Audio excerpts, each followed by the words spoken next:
what I'm doing.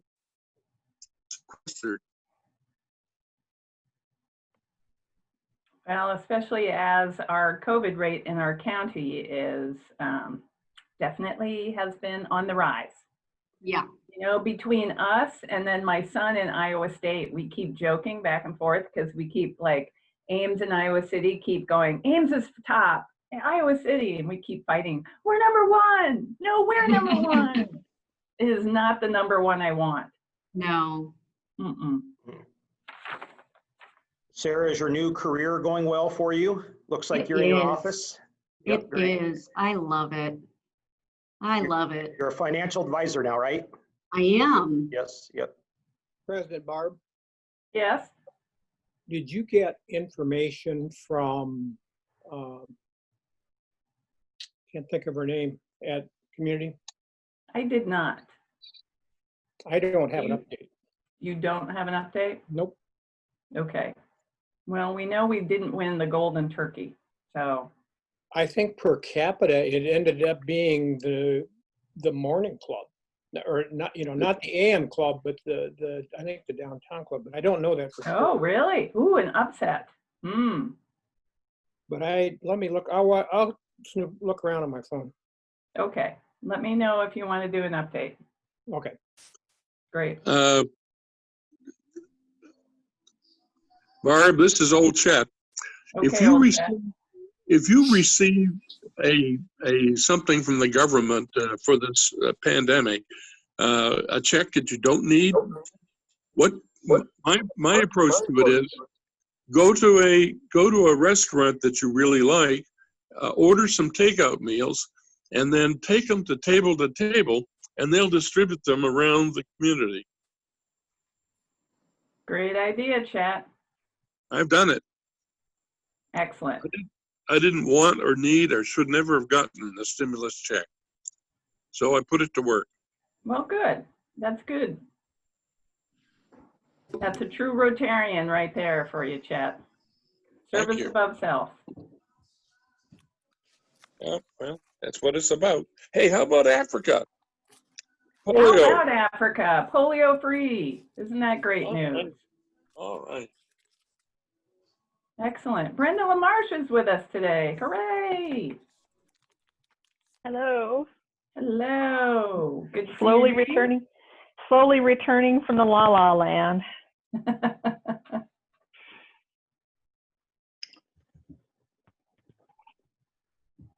Barb, it's Linda. Yeah. Hey, Linda. I'm going to send you I think I'm done finally with the budget for this year because we've had so much moving around for world affairs and carryovers, and I've got it done. So I'm going to be sending that to you. To see if it's okay. Yes. Perfect. Thank you. Hello to the Wicklins. Hello. Madeline, Steve, good to see you guys. Brad.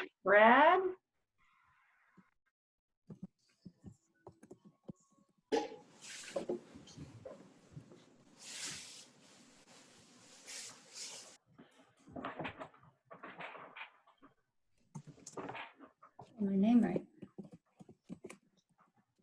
Gary Wicklund, I put something in the mail to you that you might get in a day or so. Okay. Thank you. I was on Rotary this morning, Vale Rotary, Edwards Rotary, and we're doing a duck race out there on Sunday. Are you really? A virtual duck race. How are you doing that? How do you do a virtual duck race? Well, you cut down on the 10,000 ducks and only put in 100 of them and put numbers on them. But we're not telling people where it's at, so we don't have crowds. So, and then it will be videoed, and they will follow the ducks down the little stream that they put them in there in Vale. That's great. Welcome, welcome, everyone. Good to see everybody. Callie, Shaylin, Patty, John, Christina.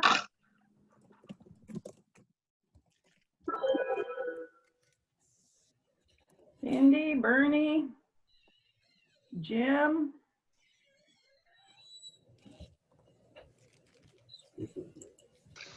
Good to see that everybody is going into the chat and signing in.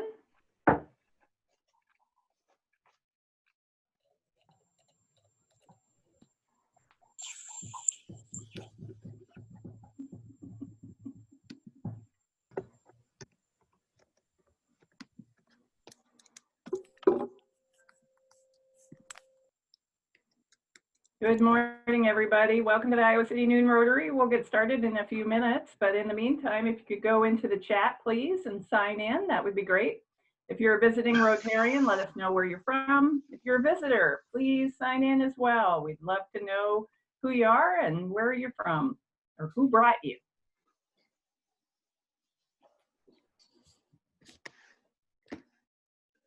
So Patty McCarthy, I have your slide already. Great, good, good, good.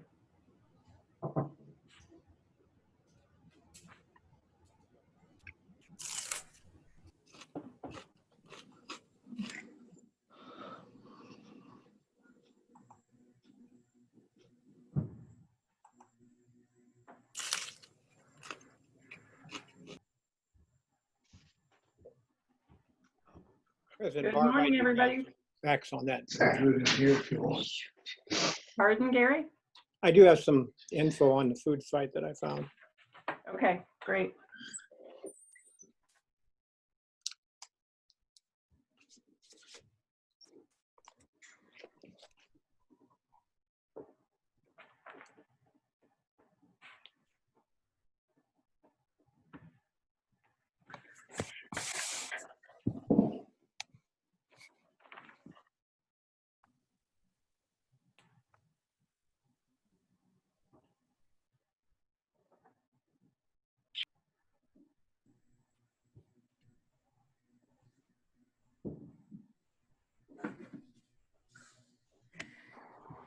Morning, everybody. We're going to get started in just a minute. So please make sure that you go into the chat and that you sign in today.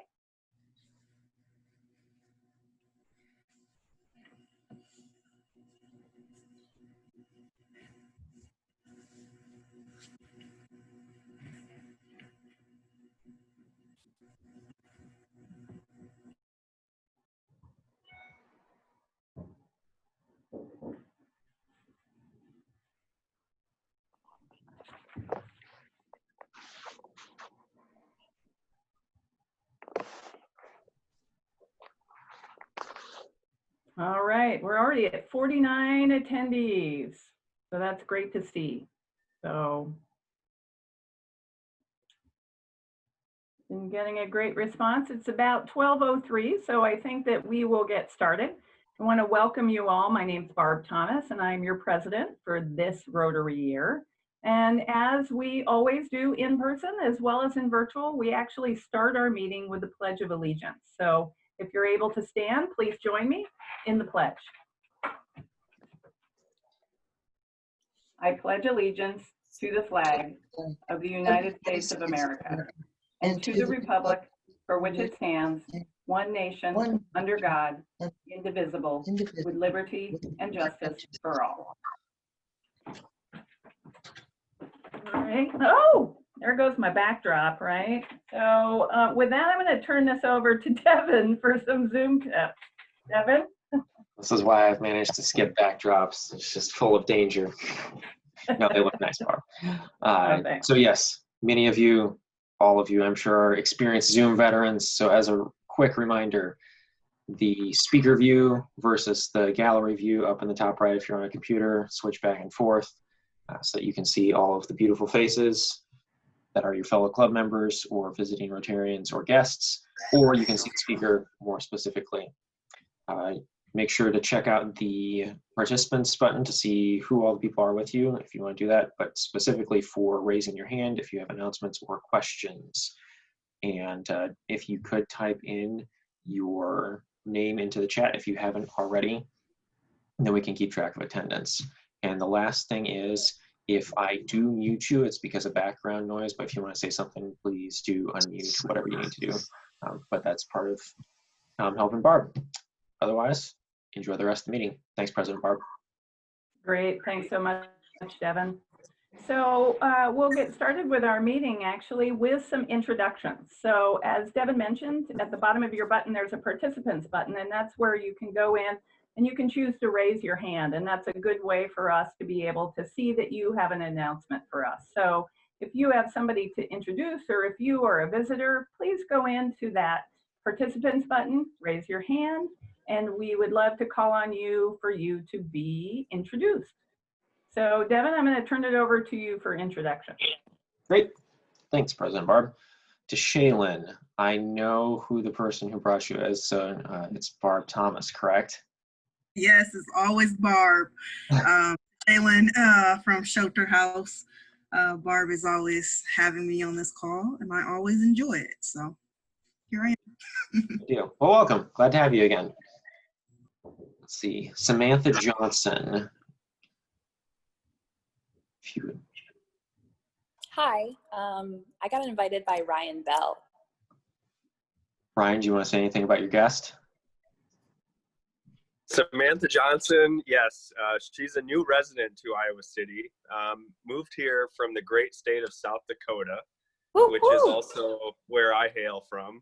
And she works at Mergen Orthodontics and is a young, energetic professional that is looking to get plugged into the community. So naturally, I invited her to Rotary.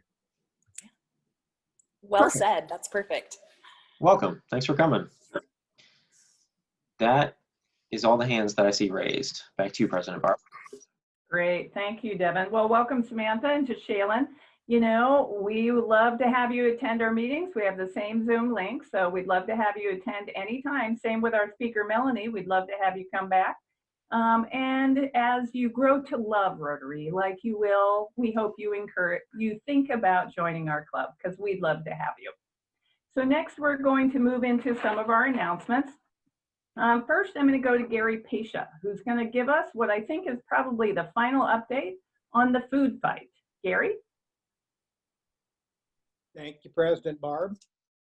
As near as I can tell from the website that I just looked at, in total, the Rotary clubs in our area raised just shy of $20,000. So that's 100,000 pounds of food. So that's a lot of food to feed our community. And I don't know exactly who got the golden turkey. You did not, President Barb. I'm told that on a per capita basis, the downtown club did. They raised $4,500. I'm not sure what they're using for membership to do the per capita thing, because the AM club raised $10,419. Our club raised $37.37, and it looks like there were 68 Rotarians that participated. So thanks to all of them, we raised a lot of money for folks to provide food. And that's it for the food fight. All right. Thank you, Gary. So, and thanks to everybody who contributed to that good cause. Definitely. So I have a little bit of positive, good news for everybody. I'm going to share my screen here because I want you to see, I believe you see it now. Do you see our dear Aaron Schaefer? Devin, can you give me a thumbs up if that's showing like I think? So Aaron is a new dad again. And so I just wanted to share that his little baby boy, Orson Omby Schaefer, was born yesterday at 3:46 a.m., came in at 6 pounds and 11 ounces and 20 inches long. So congratulations to Aaron and his wife for their lovely little addition to the family. I also wanted to share with you that we received a thank you note from Borlaug Elementary. So as you all know, our club's initiative, the I Can Read Literacy Project, provides a wonderful package for every kindergartner in our district that gives them simple lessons on how to identify letters and put small words together, and it's all done through song. It's created by our Rotarian, LaDonna Wicklund, and Borlaug Elementary just sent a thank you to tell us how much they appreciate those packages, and especially in this odd K through 12 year that we are going to have in the school district, they are especially appreciative to have these materials that they can put into some of the packages that they're creating for their kindergartners to come and pick up. So thanks to the committee, thanks to LaDonna and to our club for that support. Also great news. So next I want to check in Bill Easton. I think Bill's on the call. Bill, do you have an announcement about our 9/11 Day of Service? Yeah, so again, sort of like we mentioned last week, we are partnering with Shelter House for a day of service for next week, September 11th. I believe that is a week from tomorrow, from 9 a.m. to 5 p.m. We're doing a drive-through supply drive. We're seeking donations of, and I'm actually going to read all of these just so you sort of think about if you have anything extra around the house. Toothbrushes and toothpaste, travel size shampoo and conditioner, travel size lotion, deodorant, soap and travel size body wash, masks, hand sanitizer, feminine products, hairbrushes, disposable wipes, lip balm, toilet paper, socks and underwear, new socks and underwear, backpacks. You know, if you have anything like that, you can shoot Barb an email and we can come and pick it up for you, or we have a drive-through if you would prefer to do it that way. We also have some volunteering spots still left. I think I saw 2 spots on shifts. Otherwise, all the other shifts are taken. So yeah, so that's most of it. Is there anything else that you can think of, Barb? Nope, I think that sums it up. So hope you all can participate and help out Shelter House. So next, I want to show you a little creative work. I've talked to you all about sending me a picture of you in a mask. And so I'm hoping this shows right. Come on now. It's on the screen. Oh, okay. It was.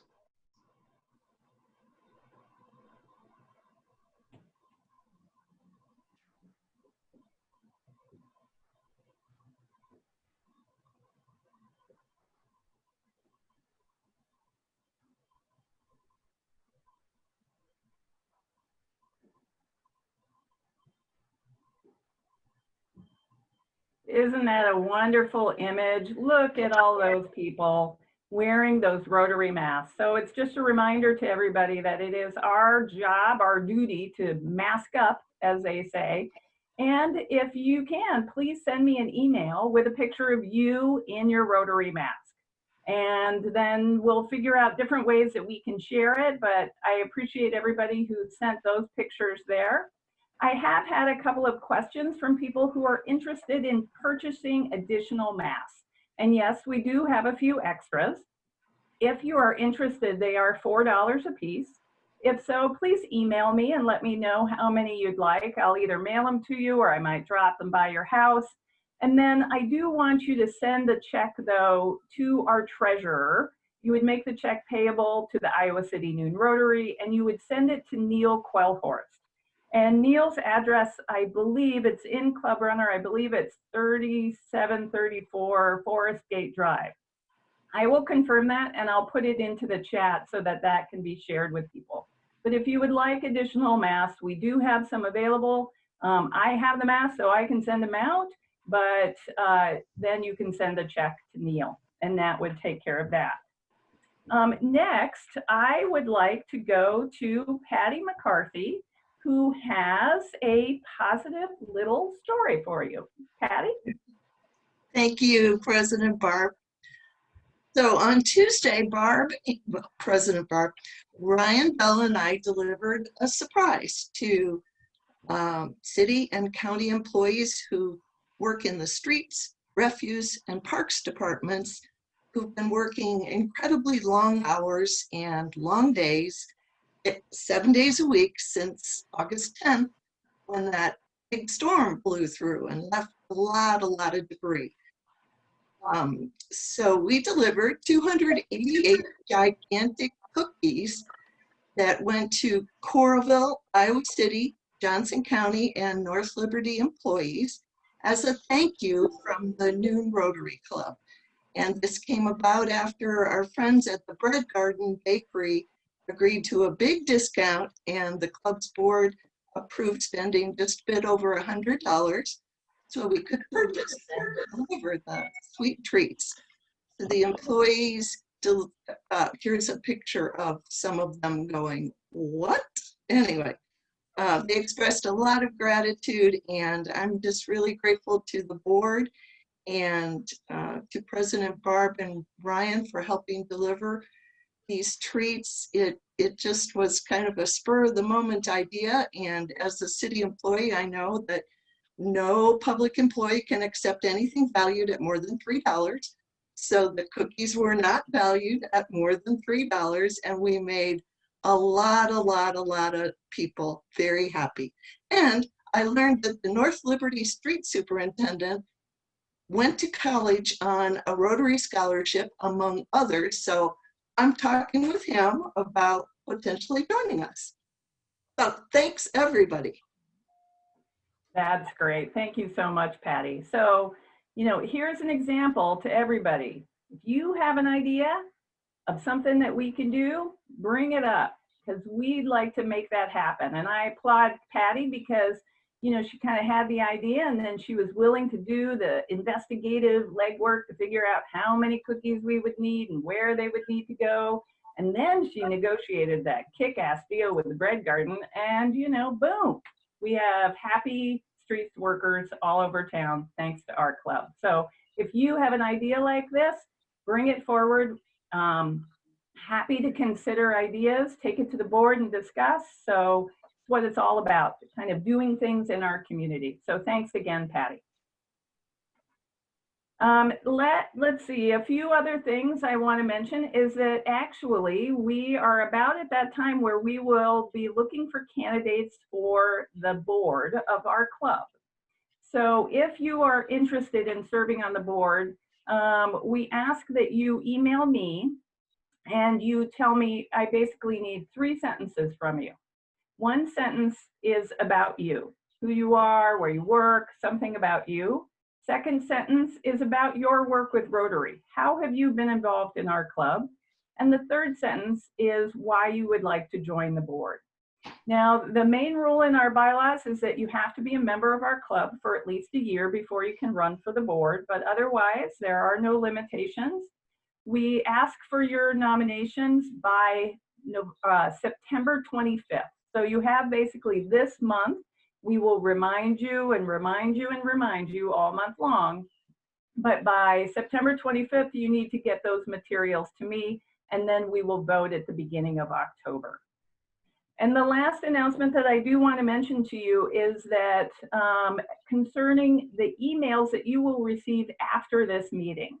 So, as we went virtual and we were trying to figure out how to do everything, we have started our YouTube page, where the video of our meetings are all uploaded.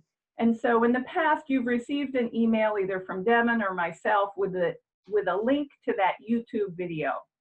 In addition, we have these amazing note takers who kind of keep notes of the main core of the meeting. And so what we realized is that we're doing a little bit of double duty. And so in order to kind of cut down on the amount of work that Devin needs to do, he will still upload the video, but the link for the YouTube recording will be in the notes that you received from our note taker. So that is an email that comes through Club Runner, and it has all of the different announcements, etc. And then it provides a link so that you can actually go and watch that presentation from our speaker directly. So we just wanted to kind of give you that heads up. You'll be receiving just 1 email after the meeting with that YouTube link. So with that, I would like to go to our Rotary moment of gratitude and positivity. And this week, our message will come from Madeline Windauer. Madeline? Thank you, President Barb. So we've had a lot of compelling derecho stories presented in the past couple of weeks, and I'd just like to add my own. On Monday, August 10th, in the early afternoon, my daughter and her 3 small children, aged 5, 2.5, and 1, arrived from Oklahoma for a visit. Their house in Tulsa was put on the market that day in advance of a move to Kansas City. We had just gone out to the garden to start picking green beans when the sky started to look odd and the wind picked up. "Get in the house," my husband yelled, and we scooped up the little ones and ran for the house as the storm hit. They're used to high winds and stormy conditions in Oklahoma, but even at that, we were all somewhat unprepared for what came next. No electricity, no cell service, no phone service for 6 days. We're among the fortunate ones in that we still had water. After about 4 hours though, cold water, very cold water. Showers were like being pelted with sleet. For the children, we heated water on a Coleman camp stove, and they had 1 inch of hot water mixed with 1 inch of cold. Laundry, because 3 children create a lot of it, was done by heating a big pot of water on the camp stove and done by hand in the kitchen sink, wrung out and hung to dry on a clothesline. Food in the refrigerator and freezer started to melt and meant that we had to keep it on ice in coolers. One day, my husband drove 4 hours around town to the south, ended up in Kelowna before he could finally find 2 big bags of ice. Days were not too bad, although you all remember it was very hot. Nights were very dark. We had a few candles and some batteries for flashlights, but they were always mysteriously someplace other than where they were needed. It reminded us of living in Iowa on the prairie 150 years ago, or a refugee camp, or a war zone, but not. I know all this sounds a lot like your own recent experiences. So what am I grateful for? I'm grateful that we still had running water, even if it was cold, that we still had a roof over our heads, that we had a car to go in search of ice and fuel for the car, that we had fuel for the Coleman stove, and we never had any kind of an emergency where we needed either the landline or the cell phones. And it's a good reminder that many people of the world, including as close as Cedar Rapids and Marion, don't have clean water, don't have electricity, don't have cell phones, refrigerators, cars, ice, internet.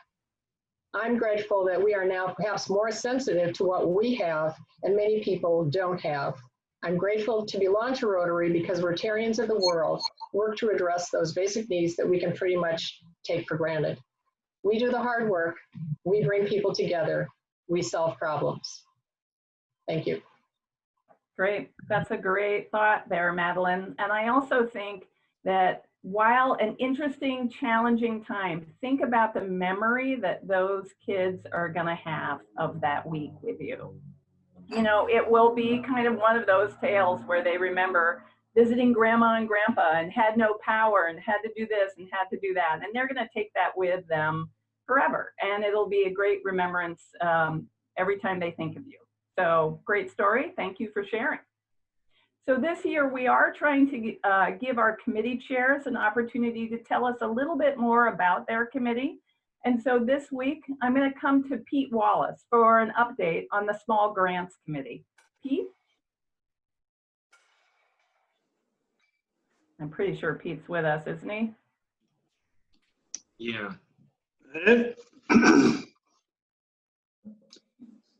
Am I approved, Devin? You are on. All right. The Small Grants Committee, or local grants as we used to call it, was formed about 30 years ago to respond to requests from our club's budget for Johnson County concerns, individuals, organizations, where funds were not available anywhere else.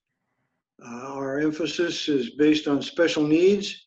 Of these, the first one we gave out was to the Free Medical Clinic, who in its infancy, its hematocrit centrifuge blew up, and so we gave them $147, and they were eternally grateful for us. The committee considers each request on its own merits, but we tend to favor needs for like capital, equipment, and scholarship aid, and we don't want to get in the business of ongoing operating funds and capital fundraising campaigns. Well, over the 30 years, we've done quite a lot. Equipment, we did a fax machine for ARC, we did 4C's office equipment, DVIP, same deal. We've helped with playground equipment for several schools and HACAP. We've continued to support the Free Medical clinic and the Healthy Kids clinics on needed medical equipment. We've just a couple months ago bought a new printer for table to table, and there's kind of disintegrated on the shelf one day. And a lot to scholarship. We supported a number of our high school kids who've gone to the Whitewater, Wisconsin Rotary meeting. We have sponsored the 1,000 dinners. We've helped lots of Boy Scouts on their illegal Eagle projects that they've devised and need some help to buy maybe things like lumber and what have you.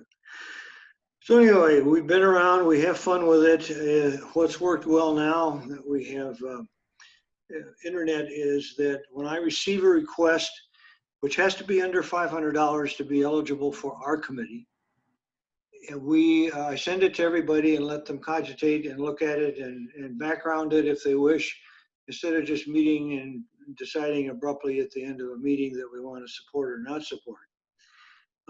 Requests larger than $500 go through the board, but due to a change we made about 8 or 10 years ago, our committee has been authorized to just approve these grants and send them directly to our friend Neil to send a check to these people. And it goes much faster because a lot of times we're off cycle as far as board meetings go and approval ratings and what have you. I always appeal every time I get up in front of you at the podium, I'm not at the podium, but I'm up in front of you, that we would like everybody in their daily lives and their work, if they run across things and people are saying, wow, my board of directors just told me that we needed an XYZ, we don't have a dime to spend out of our annual budget to do that.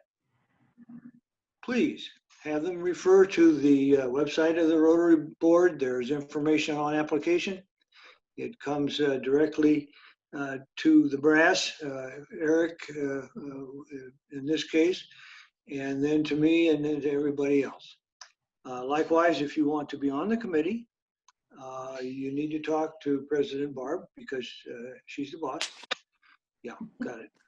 And we would welcome. We've had a very loyal core group of people on the committee have been on it 15 years because they seem to enjoy this particular aspect. And you know, it's kind of there what Rotary means to me in a Rotary Minute, Madeline. It's the same kind of thing. We're helping out where we need to, and there may not be any available chance to these people. So, any questions? I'll end it there, Barb. Great, thank you, Pete. So this is a great example of one of the many committees that our club has. Again, this is specifically for grants or needs under $500. So there's information on the Iowa City Noon Rotary Club website under grants. If you are interested, and you can always email me if you need some of that information or if you're interested in working on Pete's committee. So next we're going to go to our program. Now, this is a reminder, this might be when you want to make sure you're on speaker view, which you would find in your top right corner if you're on a computer. I think it's in the opposite if you're on an iPad. And this will give you a bigger image of our speaker. So this week, the introduction of our speaker will actually be done by Sarah Sedlichek. Now, we all know Sarah as an Iowa City Noon Rotarian, and I do have some sad news for everyone. But with her move and with her work being in her hometown, she is actually switching to the Rotary Club in West Liberty. So she is still a Rotarian, which we are very happy to hear, but she is no longer an Iowa City Noon Rotarian. But today she is here to share with us and introduce our speaker. Sarah? Thank you, Barb. This is a long overdue program. I think we pushed it back almost a year with COVID and everything else happening. So we're very excited to be here today, and I'm very excited and honored to introduce my friend, Melanie Gross. So Melanie is the Director of Community Relations at the Village Community, which she's going to be talking about. So no spoilers in my introduction. And She is fairly new to the position, I think about a year and a half now. She had been a senior project manager at Pearson for 12 years, but after her work as a member of the United Way's Community Impact Council and working with the local agencies that the United Way supports, she realized that her passion was in nonprofits. And so she made this change and has a lot of really neat things to tell us.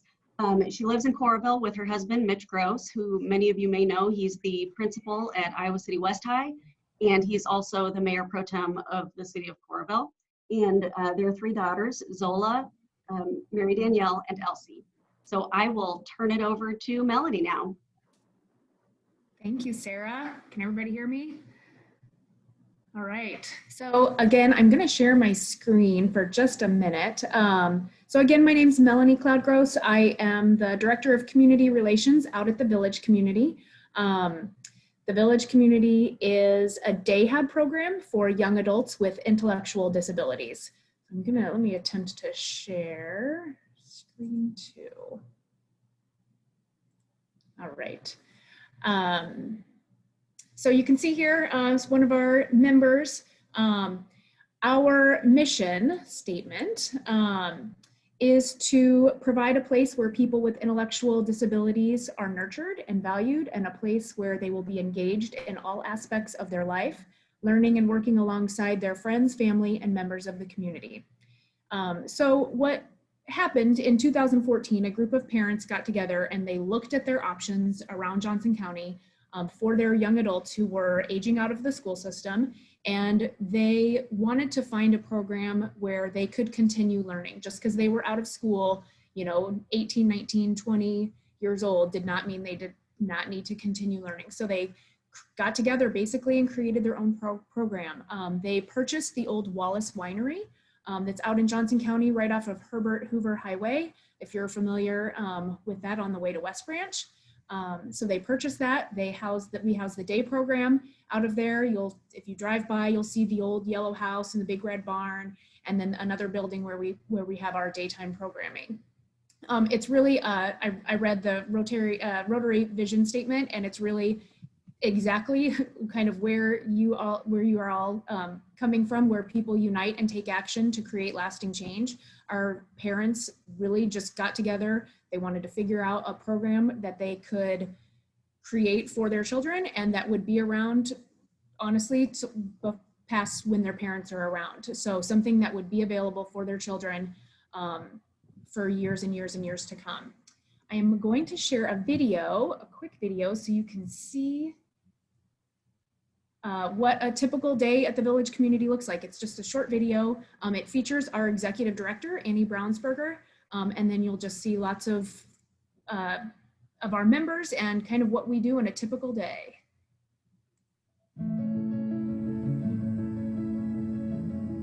And there is sound, so have your speakers up. My name is Ann Brownsberger, and I'm the executive director here at the Village Community. Personally, I've been part of this field for 22 years. It was my daughter's diagnosis that took me down this path. It certainly wasn't a path that I was on, but a path that was sort of chosen for me, and one that I don't regret in any way.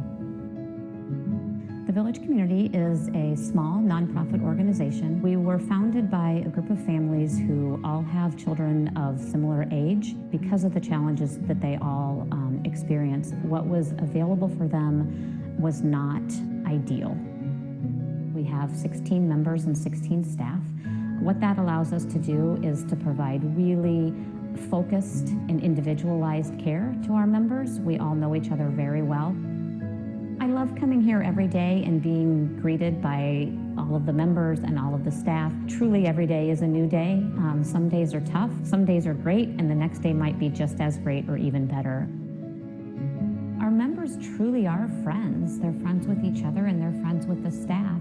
And they know, we have members that are nonverbal and members that are quite verbal. Members that have more physical needs and members that are more independent. And they really are good at knowing what each other needs. They're constantly learning. It's just being able to present information in a way that's meaningful to them, or finding that area that is is most interesting to them, and allowing them to explore that and expand on that in a place where they're safe and supported and not judged. We will consistently be here. We will consistently be providing high quality care and education. There's just really a dynamic that's comfortable and familial. And I think all of our members and staff would say that they feel at home here. They can be themselves.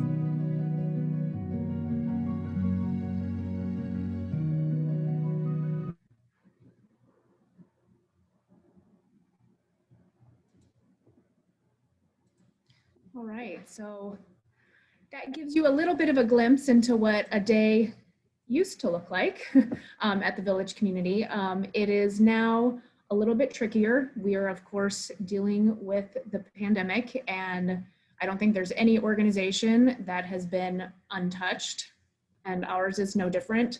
Our members already have health conditions that make them very vulnerable, and we have kept that as the top priority of every single decision that has been made.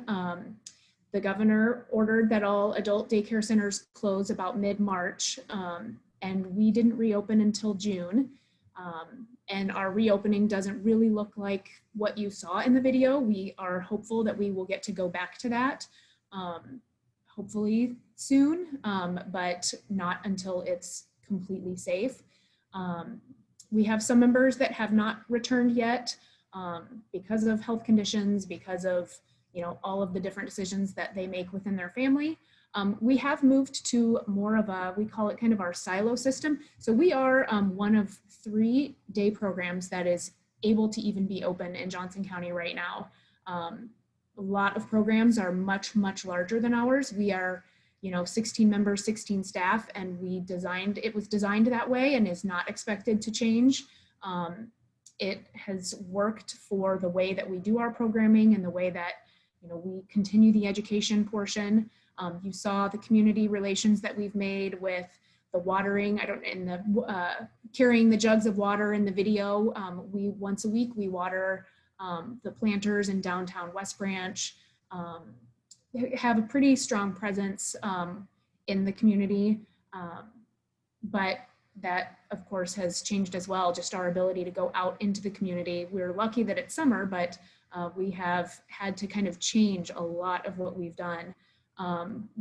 Because of our size and because we are much smaller than most of the providers in Johnson County, we've been able to move to a kind of a silo system where we have 1 staff member per 1 or 2 members, and they kind of just stay together for the day. And we have 3 different areas on our property where we can house our daytime program, and where they then can be separate from one another. So if we unfortunately would have somebody that would be exposed to the virus, we would have other groups of members and staff that would not have been exposed in the same way. So we're trying to remain open for the members that are able and needing to come to the daytime program. We have parents who work in healthcare and different fields that are essential. And most of our members require 24/7 supervision and care. So it's not an easy decision for families to make of finding somebody and finding care for their young adult. We continue to make community connections as we can. Definitely, pandemic, of course, has changed that. We had a recent connection with the University of Iowa Tippie College of Business. We had a group of students write a software application for our Medicaid billing process. We had been doing it since 2014 by hand, kind of typing things on a Word document and printing it and hand calculating all of the financial things that we need to bill to Medicaid and the different MCOs. And this group of students, undergraduate students, came in and learned our process and created a software application, and we're actually planning on going live tomorrow. So We are so excited about that, to save hours and hours of staff time that we, especially now that we are spread out into different areas, we are driving to places to get people's signatures on notes that they need, and we could not be more excited to kick off this new software application. But just being out in the community and meeting people and showing them what a program like ours looks like, and it is different from what most people would think of a program with young adults with intellectual disabilities would look like. It really does look like what you see in the video. It feels like a family. Every day I come to work, I feel like I'm walking into a family room. You know, you have people sitting and doing a puzzle. You have a couple of people watching some music videos and some dancing and just overall talking. And it is, it's got a real family feel. And our long-term goal would be to be able to replicate that in other communities. It has taken, I can't even describe the dedication on behalf of the families, especially the 3 families that really were from the beginning starting this program. Their skill sets balance each other perfectly. They really have something very special going, but it would be our dream to be able to go into other communities and create these small, 16 staff, 16 member day programs, because it benefits our members tremendously. Really, they love every day that they get to come to the village. The members that are not able to come right now miss it, and we are hopeful that everything can get back to normal. I can't say soon because I don't think that will happen, but as soon as it does, we will be back to what you saw as a typical day, our Special Olympics team out practicing their baseball skills and softball skills, and back to our family time lunches that we have had to end. We have separate lunch areas where everybody eats, but look forward to coming back all together as soon as we can. And that's really the end of my presentation. I would love to answer questions. If you've had any interactions with anyone from the village community, would love to know and just hear anything. Barb, you're muted. I know. Can you believe it? So just a reminder to everybody that if you'd like to ask a question, you can do so at the participant button at the bottom where you can raise your hand, or you can write into the chat, if you will. I do have to say, Melanie, I am thrilled that the Tippie College of Business students have done such a great job of developing this software program that's going to save you hours. That's just awesome. So it's an absolute win for you guys, and it's a great experience for our students because it's a real world problem and they're able to solve it. So that is just great. The one thing I would like to ask Melanie is that could you today in the chat, could you just list the web address of your organization so that way it can be in our notes and people can kind of take advantage or take a look if they'd like to. And so I'm going to just check one more time to see if anybody has any questions. I don't think, oh, Devin? Sarah and Pete both had questions. Okay. Sarah, how about you first? So Melanie, I hope I'm not putting you on the spot, but when we first started talking about a year ago about doing this program, it was obviously going to be a much different program. And I was very excited about it because you were in the middle of fundraising for an adult playground, which I didn't know was a thing. So I was hoping you could just share a little bit about that and how that's going with everyone, because I just think it's a really neat project. It is, and we've kind of put that on hold. So one of our long-term goals is we need to pave. We have a gravel driveway, so we need to pave our driveway.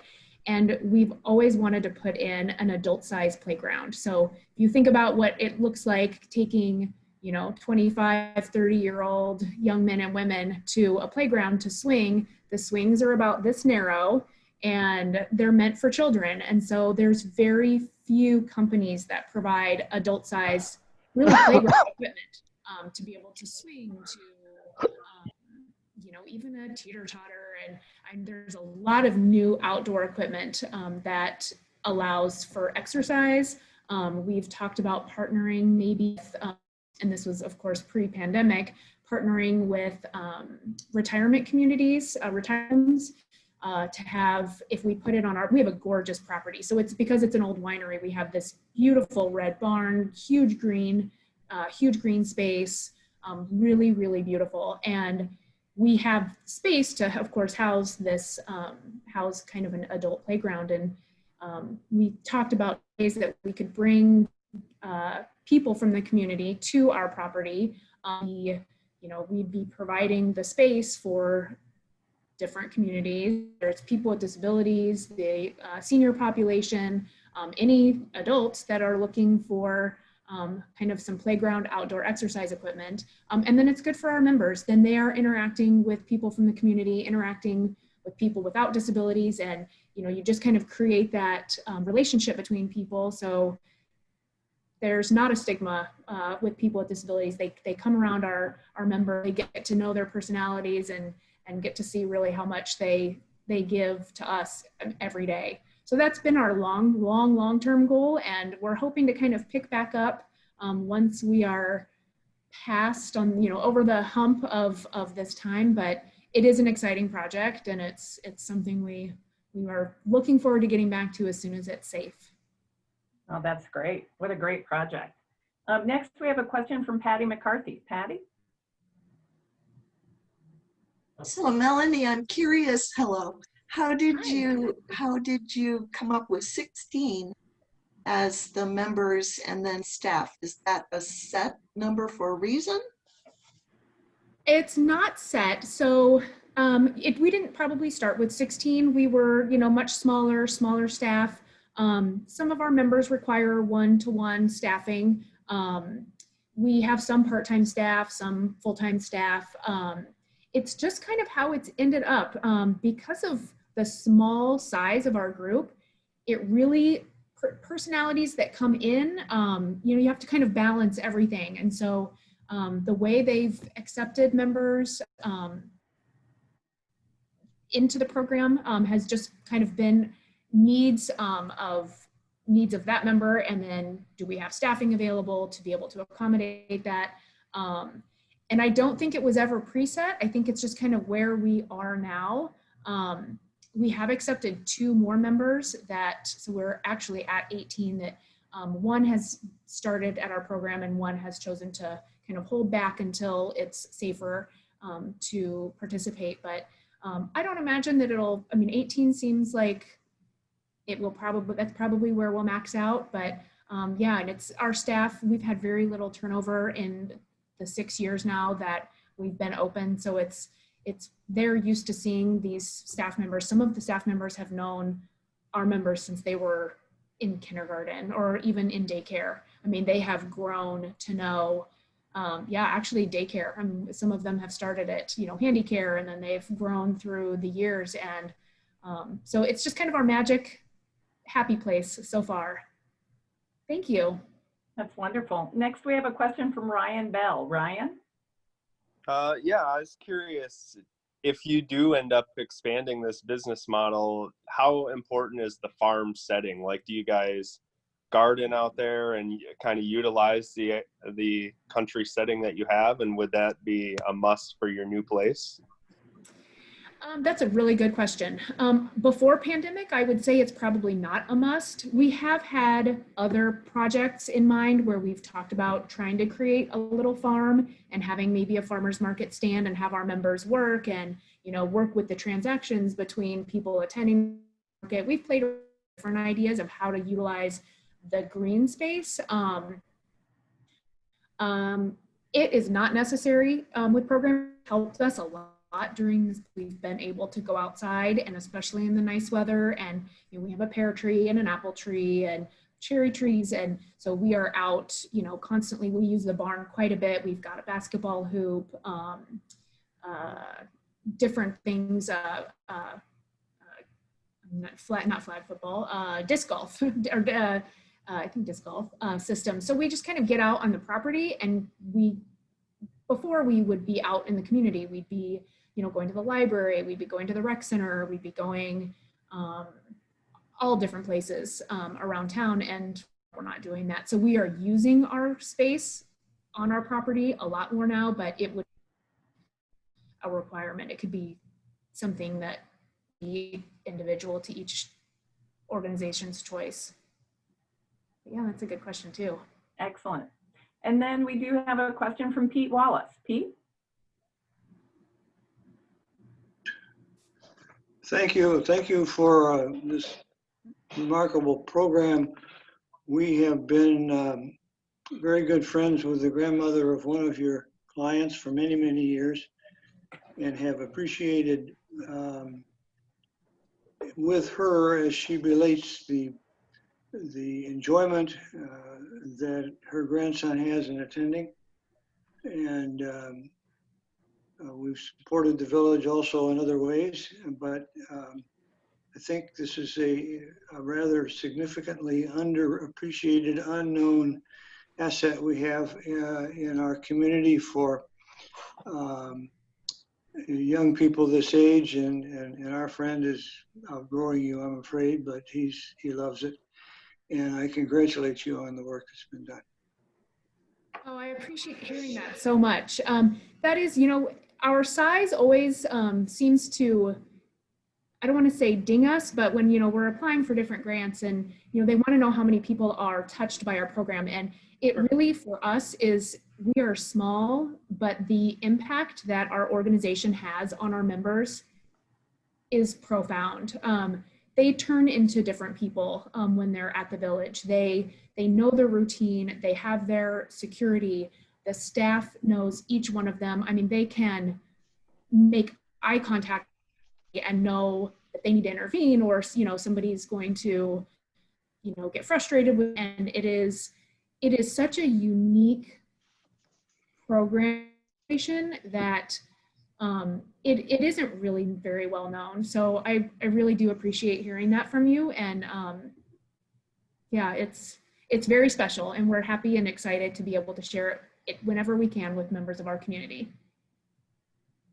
That's great. Well, Melanie, I really want to thank you for taking the time today to talk to us.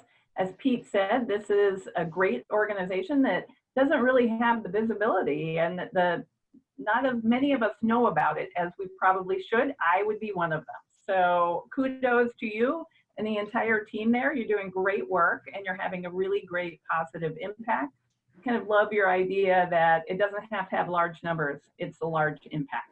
And so kudos to you for that. So I did want to let you know that in honor of you speaking with us today, our club will actually make a $10 donation to Rotary International's Polio Plus cause. And so every gift to Rotary's Polio Plus initiative is actually matched 2-to-1 by the Bill and Melinda Gates Foundation. And so that means that $30 donation will actually provide 70 vaccinations for polio. So as you may have heard, we are this close. We recently had really great news that Africa is polio free, and Rotary has been very involved in trying to eradicate polio. And so we will make this contribution in honor of you speaking with us today. Thank you, so generous. Not a problem, we're happy to do it. And I really want to wish you the best with the organization. So I don't know if we have any other new business before the club. We have about 6 minutes. Devin, do you think we might dare try a breakout room? Yes, we should give it a shot. All right, so we have a little bit of time, and we are going to do something fun, and it's called breakout rooms. So Devin, do you have the ability, or is it just me? I haven't done it before, so you are the only one with the skills. I am going to go for it. So what we're going to do is that we are going to split into 7 different rooms. So you're going to see on your computer screen that you're being sent to a room, and I want you to click on that. And what you're going to do is you're going to go into smaller groups, okay? So take advantage of it. You get a little bit of a visit, and then I'm going to pull you back in a little bit. So this is a way that you get to build your Zoom expertise. Again, watch your screen, and you'll need to click.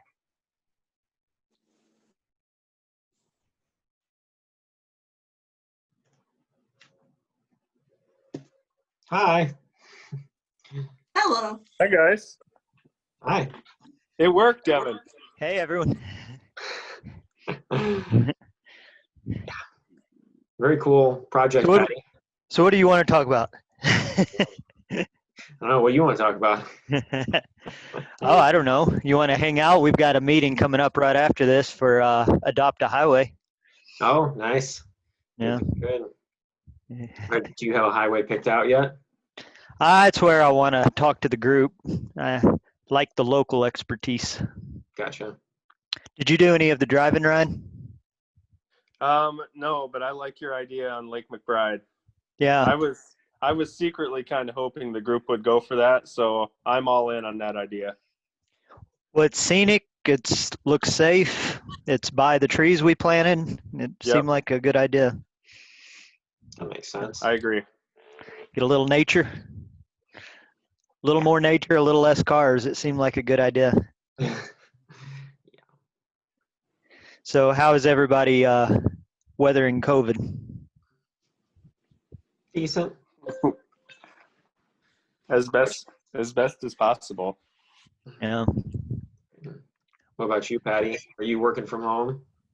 I continue to work from home and go into the library a couple times a week, pick up things, and yeah, it's challenging. Every time we think we're ready to reopen, case numbers go up or something else happens. So it's a good way to figure out how to get people more to read in different ways. There you go. Yeah. Have you seen the virtual checkout option? Because that's what I use pretty faithfully. Has that gone through the roof? Oh my gosh, yeah. We went from spending about $1,000 a month on online books to Wow. 70,000 because don't give libraries discounts. 70. Oh my. And that's What? because we have the foundation. All the money I raise is right now going to that. So anyway, yeah, it's challenging, but it's a good problem to have. I didn't Thank you realize. for asking. Yeah, I didn't realize you had to pay per book like that. Wow. It's not like, it's too bad that you can't like buy the asset and then be able to lend that out like you do with the books themselves. Right. The American Library Association is trying to help move the industry toward that. But right now, the online publishers view libraries as competition rather than the way we look at it of we are opening audiences to new authors and different ways of reading, just as physical books do. So it's a journey, and we'll just keep on fighting. Yep. Good luck. How's the restaurant business, Ryan? Yeah. It's a challenge. It definitely, in hindsight, wasn't the best time to open, but I think we were able to do it in a safe way so that those we are able to serve are in as safe a position as possible with all this craziness going on. Yeah. How would you have known, though? There's no way to know that. No crystal ball. I didn't have one of Biff Henderson's sports almanacs like Back to the Future too. You told me about this way back when we went to that wrestling match. So Yeah. the ball was rolling for a while. Oh yeah. Yeah. Yeah. We're gonna have a parking lot party though. So it's in North Liberty. We're planning one near the end of this month and also the end of October around a Halloween theme. So we'll socially distance cars out in the parking lot and kind of do almost a drive-in style of, and then have some live music. Oh, cool. That's a great idea. Are you making it? Hey, Ryan, this is unseen Brad Baldus in your room here because I don't have a video. But what restaurant did you open? It's called Table up in North Liberty. It's where Beer Burger used to be on. Oh, yeah. Off Penn. Yep, I'm familiar with that. Cool. And how long has it been since you opened that? We opened the weekend of 4th of July, so it's just been a couple months. Okay. And your claim to fame, your distinction is? Our Reuben gets really good praise. Our burger, I think our burger is phenomenal. And then like a stuffed pork chop on the little bit of a fancier side. Let me put in a quick plug. Ryan's biased because he owns it, but I ate there. It's exceptional. Huh. Yeah. Cool. Really nice atmosphere, great food. So there's your non-biased plug. Thank you, David. And there's a great, if the weather holds, you'll be able to use that patio for a while. Yes, we've got good heaters out there and fire features. Right, that's right. That matters. Back to the big room. Yeah. Good to see you guys. There was Tita, Kelly Brown, Sean, Steve Hedlund, no, Steve Wolf. All right. Just chat a bit because our regular meeting was winding down. Great. So welcome back, everybody. I think all of the rooms are done. I'm not sure. We may have lost some of the people, but I do want to kind of wrap up the meeting. And if there is no other business before the club, please join me in the four-way test. Of all of the things that we think they may or do, is it true? Is it fair to all concerned? Will it build goodwill and better friendships? Will it be beneficial to all concerned? And with that, that is the end of our meeting today. I hope you have a wonderful day. Thanks for Good to see participating. you all. Good to see you too, Sarah.